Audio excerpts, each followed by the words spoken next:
All right, guys, another trade recap here. So today we made $3,695 shorting Nasdaq today. There should be two pictures posted up right here on how I made that. So I technically copy traded here. So I traded here on the Mac, and I traded on my phone as well. So you're gonna see two pictures popped up there. And okay, let's get pretty much into it. So first off, we're gonna talk about the opening gap that we had here when it opened on Sunday, and it was around 310 right there at the largest point. Okay, then another thing is typically when we have huge gaps like this, typically I know that we're gonna go long if we move up very sharply, but this was very rigid in the way that we moved up here. So typically, if it doesn't move up swiftly, kind of like how it did, I know that today was going to be a short position. Not only with my strategy that I came to that conclusion here, but I'm going to get into how I was able to short it as well. So I marked out the lowest point right there. And then, of course, as I'll know, I mark out 2 a.m., I mark out 5 a.m., I mark out L30, 8:30 a.m. on both indexes here. Literally same as everything here. So we're here now. We marked out, and we also marked out draws and liquidity as well. Okay, so now we're just gonna wait until market open. Market opened above it, so that's gonna tell me that today is gonna be a short position here. Okay, market opens here. We make a nice 5 minute candle down here. We're inversing it a little bit here. We're inversing this gap.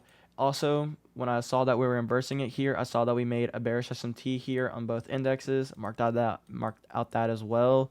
Now the entry point is when we're inversing this gap with this candle here. This blue candle closed bullish, so now we're inversing a 5 minute gap, and I just wanted to see some manipulation. I wanted another candle to close bearish, so I know that we're gonna take a bearish position, so I marked that out. We entered and we targeted right here. I originally had my take profit here, and then I would had a trailing stop loss there. So my trailing stop loss was here.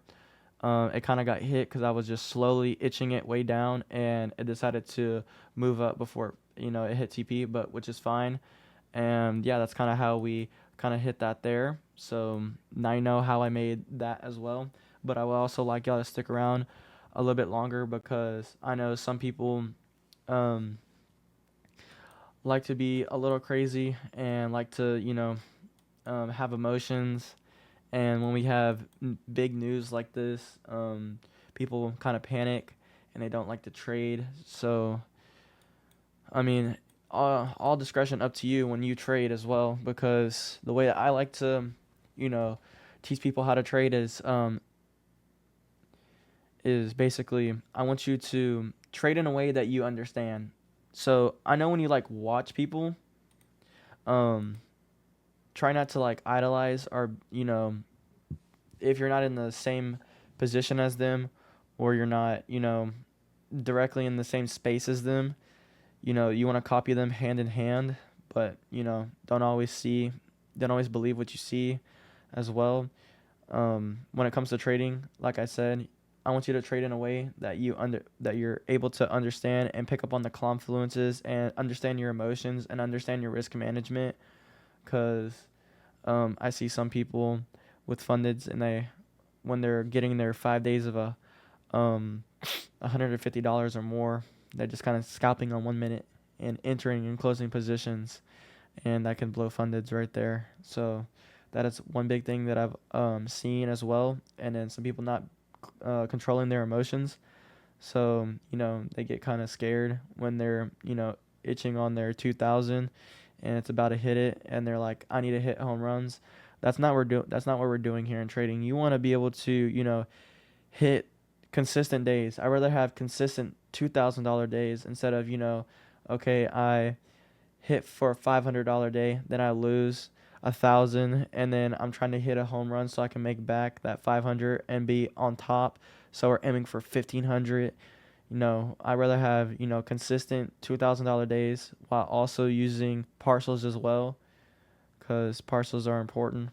I like to use partials as well.